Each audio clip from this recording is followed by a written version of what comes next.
Et nous passons à la deuxième communication. J'appelle Édouard Roussel de Rouen. Simulation chirurgicale hybride humain versus porcin sur monobloc thoraco-abdominopelvien extra-péritonéal revascularisé. Preuve de concept du projet TRIP. C'est un joli nom, hein? Mesdames et messieurs, bonjour.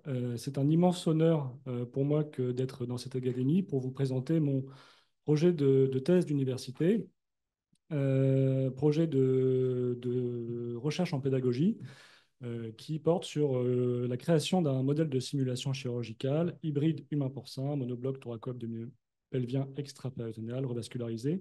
Et donc, je vais vous présenter la preuve de concept. Et donc, effectivement, l'acronyme de ce projet, c'est non sans humour TRIP, pour Training Realistically in Pigs and Trays, les tripes à la mode de Rouen, en quelque sorte. Donc, je vais commencer par quelques prolégomènes qui vont reprendre ce qui a déjà été dit, mais peut-être les mettre encore plus en application pratique. Donc, tout apprentissage, quel qu'il soit, suit une courbe qui va être le reflet entre le nombre de répétitions et l'accumulation de compétences.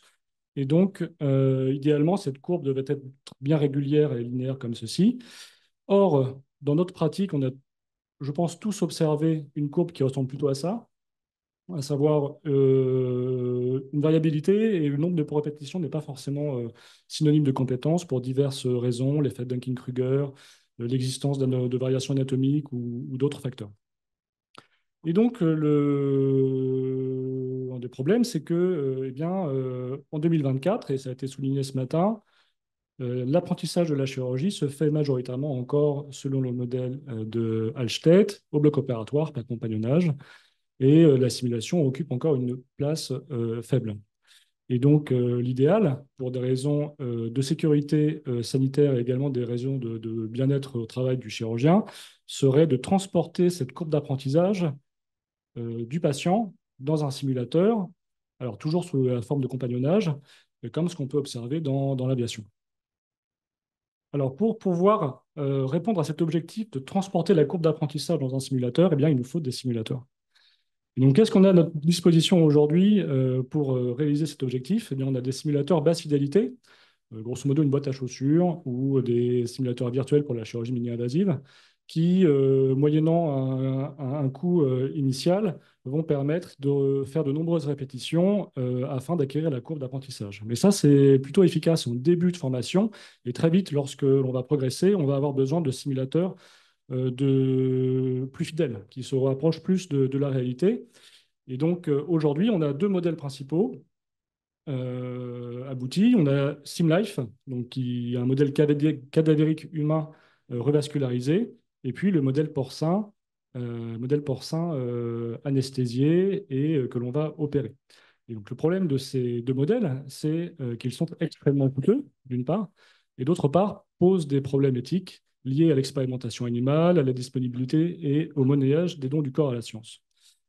Ces deux contraintes, du coup, empêchent l'accumulation de répétitions et vont donc être un frein à au transport de la courbe d'apprentissage sur simulateur. Et donc, l'idéal serait d'avoir un simulateur entre les deux, pas trop cher, mais suffisamment fidèle pour pouvoir être efficace et être répété de manière importante. Alors, est-ce qu'il existe un tel simulateur aujourd'hui? Eh bien, il n'y a pas grand-chose. Et c'est tout l'objet donc de mon projet, qui est de faire une sorte de synthèse entre ce qui existe déjà et d'y apporter une innovation. Alors, comment faire?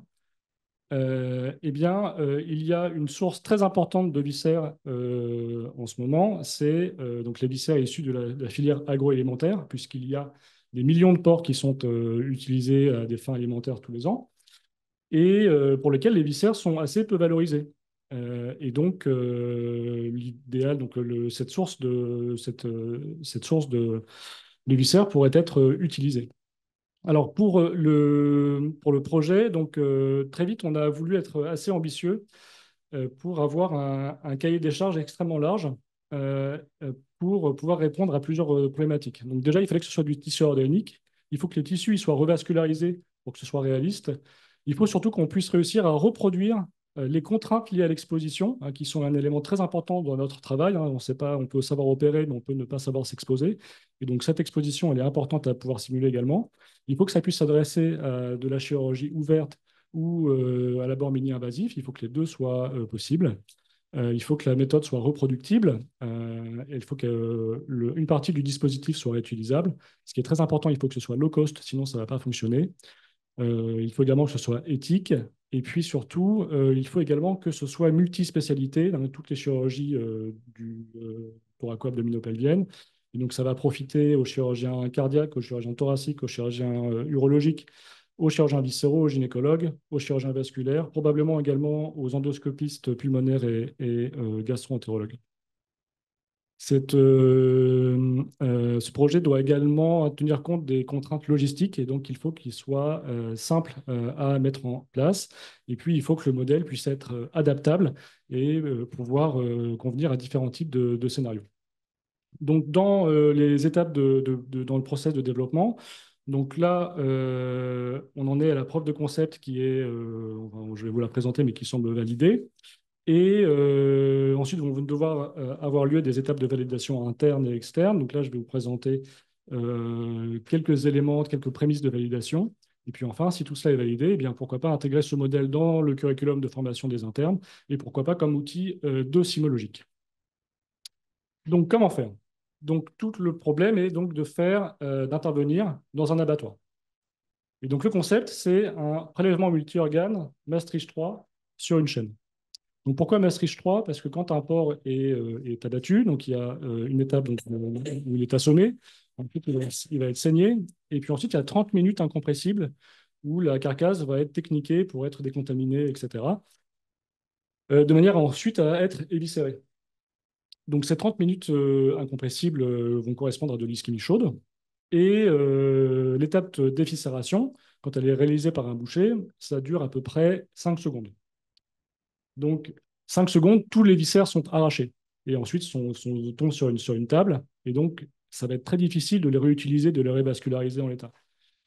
Donc, moi, mon travail, mon objectif, ça va être de faire un prélèvement qui va durer un peu plus longtemps, mais qui va être extrêmement bien fait, qui va passer dans tous les espaces rétro-péritonéaux, de manière à garder l'intégralité de la cavité abdominale intacte.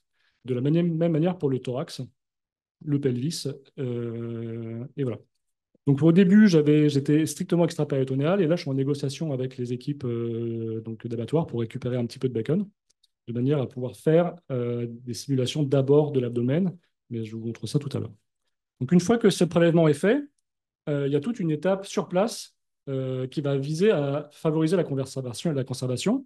Donc il va falloir ligaturer toutes les artères, les veines à destinée des membres et de la carcasse, pour ensuite pouvoir faire un rinçage vasculaire aortique, cave, portal et également de la petite circulation, de manière ensuite à congeler la pièce très rapidement. Donc on va mettre de la glace pour que tout soit refroidi à 4 degrés et puis ensuite ça va directement au congélateur.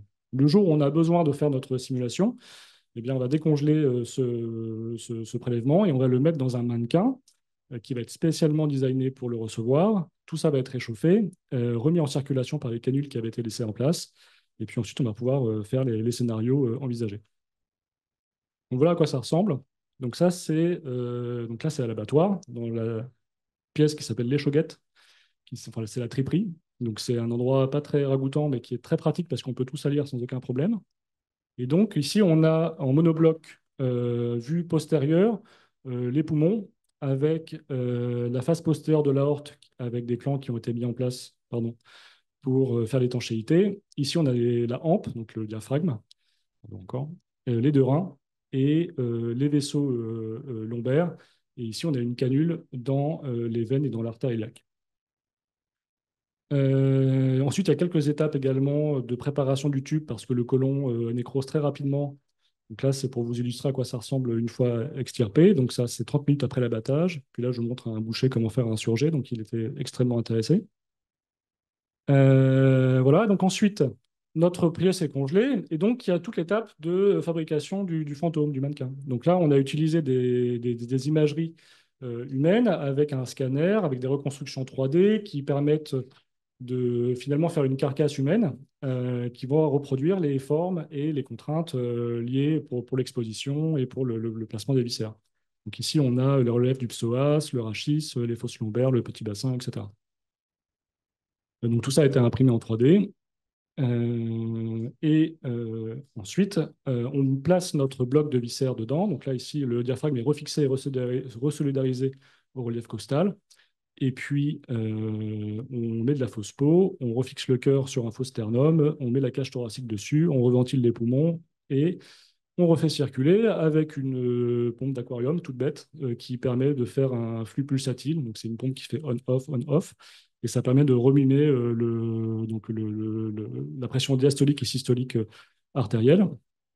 On a notre table d'instruments, puisque tout ça est fait dans notre centre de simulation au Medical Training Center.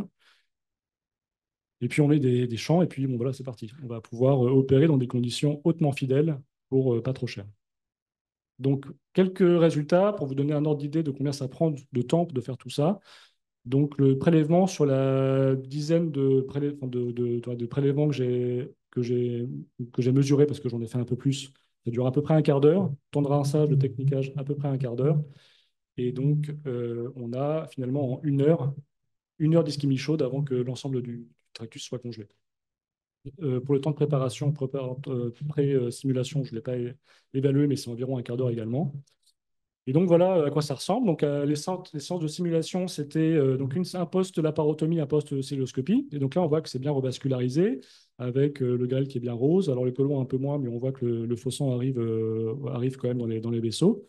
Et donc on fait de la laparotomie. La celluloscopie, c'est très joli. On a vraiment l'impression d'être dans l'abdomen. On peut faire des choses vraiment très amusantes. Donc là, on a les contraintes d'exposition pour faire une colectomie gauche. Donc voilà, il faut réussir à écarter le tube, voir ce qu'on fait.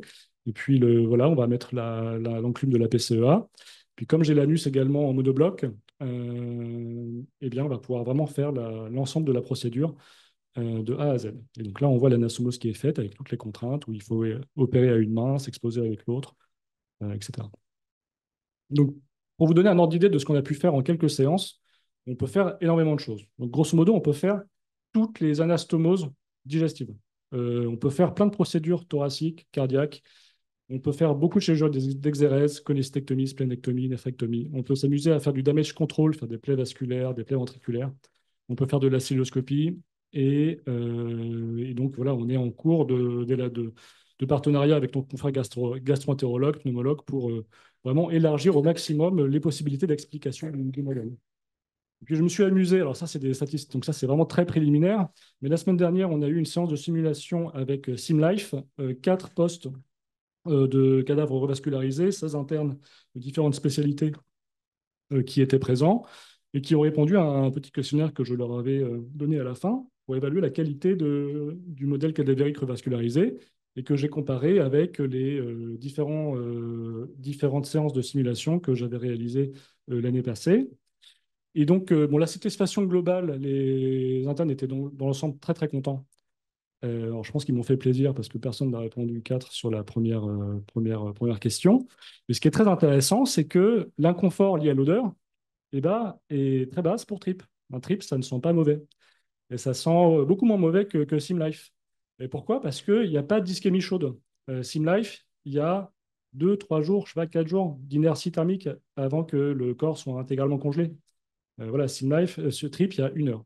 Et ça se reproduit également dans la qualité tissulaire et dans la manipulation du tissu, hein, parce que le problème de SimLife, c'est qu'on va avoir l'estomac qui va très vite nécroser, le côlon qui va nécroser, et donc les tissus vont pas être, les plans vont pas être si facilement dissécables que ça. Avec Trip, les plans sont intacts, l'estomac est intact, tous les viscères sont absolument intacts après décongélation. La gestion instrumentale était identique. Alors, le réalisme de l'abord était moins bien parce que je n'avais pas prélevé de paroi abdominale sur mes premiers prélèvements. Et puis, pour le réalisme de l'hémorragie, eh bien, je n'avais pas non plus revascularisé tous les blocs de viscères. Donc, vraiment, cette approche, je pense que on peut envisager d'arrêter de faire de la simulation sur des animaux vivants pour la chirurgie thoraco-abdominopelvienne, en tout cas sur un bon nombre de séances de simulation. Ce modèle peut être une alternative. Et c'est accessible et c'est faisable. Alors, il y a quelques publications dans la littérature qui se sont intéressées au bloc de viscères reperfusés, donc surtout pour le sus mésocolique et pour la chirurgie thoracique. Mais les méthodologies de prélèvement et de revascularisation sont rarement décrites. Et cette approche, ça permet de libérer les contraintes éthiques, financières et logistiques de manière certaine. Ça permet une grande variété de scénarii, allant du normal voire au pathologique, parce qu'on va pouvoir simuler de la pathologie également. Les étudiants sont très demandeurs, ainsi que les industriels et les institutions.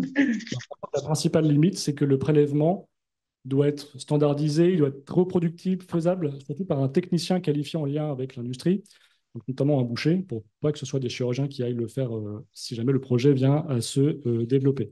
Donc en conclusion, juste une petite vidéo. Voilà, donc ça c'est gestion d'un choc hémorragique sur une plaie de l'artère splénique, sur un modèle low cost, intégralement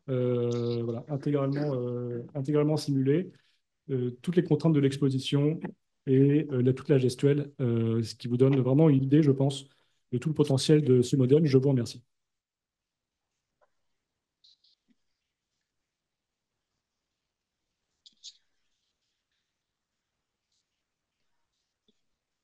Merci beaucoup. Oui, on a vu que SimLife était quand même un modèle très recherché et très parlant pour la formation. Alors, effectivement, si ça peut être moins cher et plus accessible.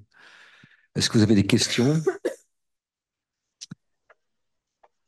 Ceux qui ont travaillé sur SimLife, par exemple?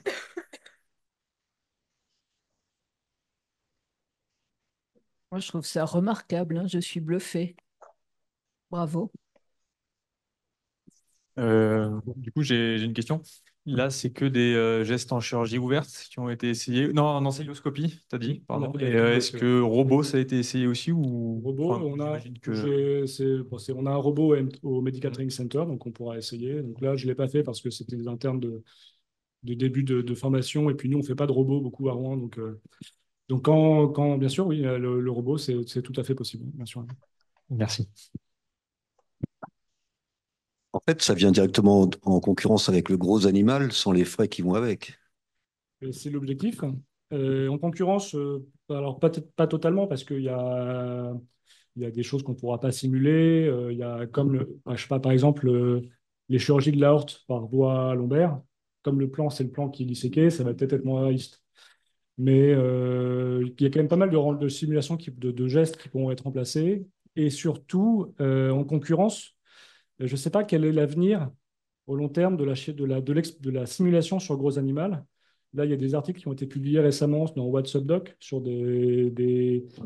voilà, des associations de défense des animaux qui ont mis le nez dans les animaleries. Je crois que c'est à Lyon, dans les centres de simulation. Et donc, il y a des histoires qui vont commencer comme ça. Si jamais à l'avenir, on a des limitations sur l'expérimentation sur le gros animal vivant, ben, ce modèle sera extrêmement pertinent pour pouvoir le remplacer, d'autant plus qu'il n'y a pas de contraintes techniques, enfin, voilà, il n'y a pas de contraintes logistiques, il n'y a pas d'animalerie, il n'y a pas tout ça, donc c'est beaucoup plus simple à gérer, quoi.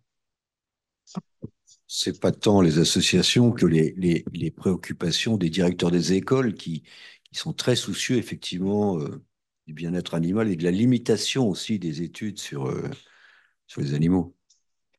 Bon, écoutez, sur le plan pédagogique, c'est très bien. Bien, S'il je n'y vous a pas remercie. d'autres questions, merci beaucoup.